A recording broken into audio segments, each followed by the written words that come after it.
Il faut prendre le modèle qui t'a été donné dans le ciel et l'appliquer sur la terre. Jésus dit, moi quand je prie, j'ai 100% d'exercement, 100% d'impact. Nous prions comme des pasteurs, nous prions comme des apôtres, nous prions comme des prophètes. Non, on prie comme des... Non, on prie comme des enfants devant le Papa. Le premier fardeau de Dieu, c'est quoi? Que son nom soit glorifié.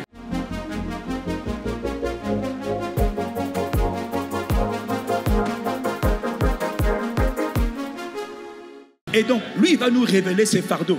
Tu n'as pas besoin de réinventer ce que Jésus a déjà fait. Il faut prendre le modèle qui t'a été donné dans le ciel et l'appliquer sur la terre. Même quand Moïse voulait faire le tabernacle, Dieu a dit à Moïse, Moïse, tu feras selon le modèle qui t'a été montré en haut. Copie le modèle.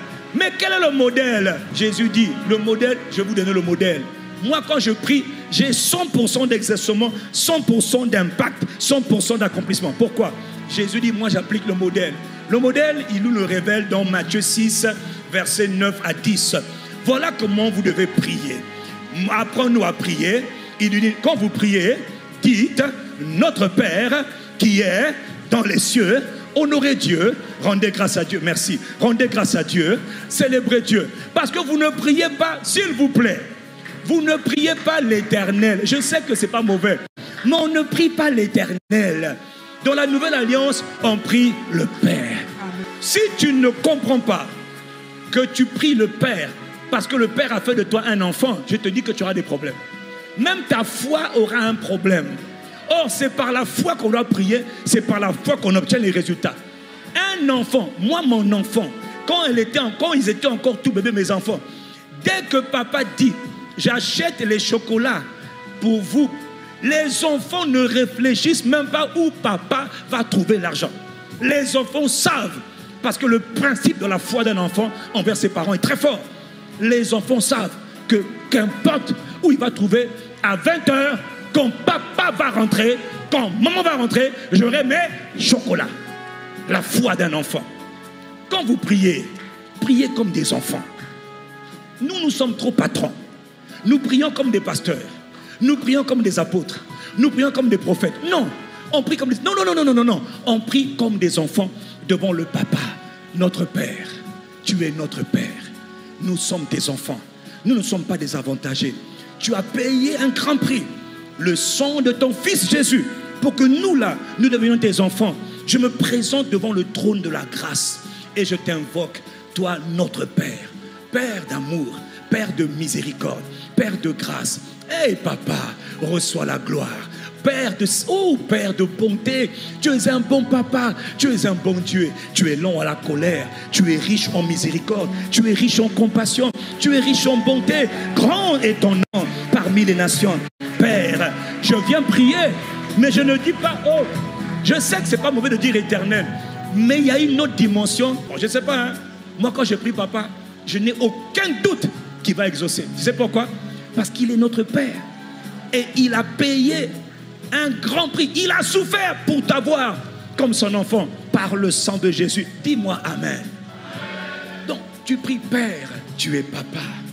Maintenant, tu dis Père. Là, Jésus savait que le modèle du ciel, et je termine par là, c'est que la priorité des priorités du Père, c'est que lui-même, son nom sur la terre, soit glorifié, élevé, sanctifié. C'est-à-dire que sur la terre, là où il y a beaucoup de faux dieux qui ont rempli les airs, les dieux des airs, les principautés et les puissances des airs, elles sont réelles. Les principautés et les puissances ou encore domination et autorité des eaux, des airs, des côtes, elles sont réelles. Les principautés et les puissances des montagnes, des forêts, elles sont réelles. Et des abîmes des enfers, elles sont réelles. Il y a des esprits, des principautés, des enfers, des spécialistes de la mort, des princes qui règnent dans le royaume des morts. Ils sont réels. Et eux tous se font appeler Dieu. Donc il y a une compétition au niveau de qui est Dieu. Qui est réellement Dieu. Je vais te dire quelque chose. Quand tu pries, notre Père, que ton nom soit sanctifié.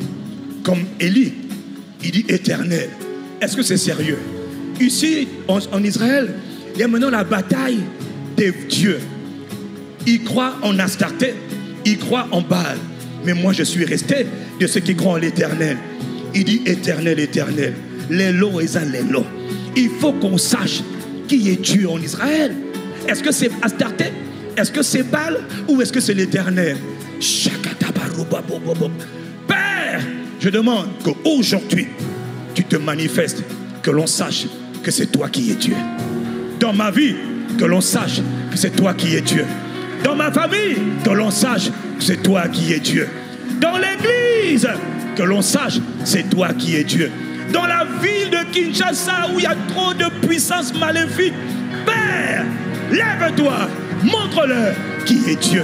En RDC, Père, il y a trop de puissance et de principauté, de domination et d'autorité. Il faut que l'on sache que Jésus a été souverainement élevé. Mais ça, c'est dans la Bible, mais ce n'est pas encore vrai. Non, je vais prier et je vais jeûner. Mon sujet de prière et de jeûne, c'est Père, pendant 1 heure, débrouille-toi, lève-toi, manifeste ta gloire. Je veux que l'on sache que tu es Dieu. Regarde ma vie, en quoi elle te glorifie. Je ne demande pas l'or, je ne demande pas l'argent, je ne demande pas l'enfant, je ne demande pas les richesses. Je demande que ton nom, par ma vie, dans ma vie, soit glorifié. Premier point de prière. Deuxième point de prière. Père, dans le nom de Jésus, par ma famille, d'où tu m'as fait sortir, débrouille-toi, lève-toi, manifeste ta gloire, que l'on sache que c'est toi qui es le Dieu de ma famille. Tu es le Dieu de ma famille. Josué a dit, moi et ma famille, moi et ma maison, nous servirons l'Éternel. Père, que dans ma famille, cette parole soit accomplie. Deviens le Dieu de ma famille. Et là, quand tu es en train de prier, hein, les faux dieux l'avont dit, non, non, non, non, non. Ta famille nous a servi génération après génération. Ne t'occupe pas d'eux. Père, Père, glorifie ton Fils. Glorifie ton Fils. Père, pendant que tu pries, tu vas avoir des rêves, des songes. Ils vont commencer à te déranger. Qu'est-ce que tu es en train de demander? Qu'est-ce que tu veux? Ta famille nous a toujours servi. Nous sommes les dieux de la débauche. Nous sommes les dieux de l'impureté. Nous sommes les dieux de la sorcellerie. Vous allez nous servir. Ne t'occupe pas d'eux. Dis mon Père, glorifie ton Fils dans ma famille. Je termine. Le premier fardeau de Dieu, c'est quoi? Que son nom soit glorifié. Il ne faut pas prier, oh délivre-moi. Qui t'a dit que Dieu veut toujours te délivrer? Lorsque Lazare est mort, Lazare est mort, viens, viens. Qui t'a dit que Jésus veut que Lazare guérisse? Non. Le Père ne veut pas que Lazare guérisse. Le Père veut que Lazare meure. Pourquoi? Cette maladie-là va servir à faire éclater la gloire du Fils de Dieu. Yes.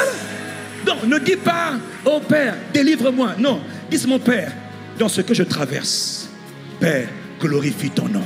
Yes. Que l'on sache que tu es Dieu. Mon mariage qui est en train de se détruire, Père, tu pries, n'oublie pas. Avant même de commencer à prier pour chasser Satan. Parce que des fois, Dieu n'a pas envie de chasser l'ennemi. Parfois, Dieu n'a pas envie de chasser l'ennemi. Dis Amen. Termine. Lorsque Pharaon poursuivait le peuple d'Israël, le peuple est en train de fuir. Délivre-nous, délivre-nous. Pourtant, il nous a laissé sortir. Pourquoi il nous poursuit encore? Pourquoi les démons t'ont laissé sortir de là? Ils n'ont pas pu t'empêcher de naître de nouveau, mais ils te poursuivent aujourd'hui. Pourquoi ils te poursuivent encore aujourd'hui? Pourquoi ils me poursuivent? Pourtant tu m'as sauvé. Et Dieu dit, j'ai endurci le cœur de Pharaon. Mais pourquoi? Mais qui me délivre? Délivre-moi. Dieu dit non. Là, la délivrance, ce n'est pas tout de suite.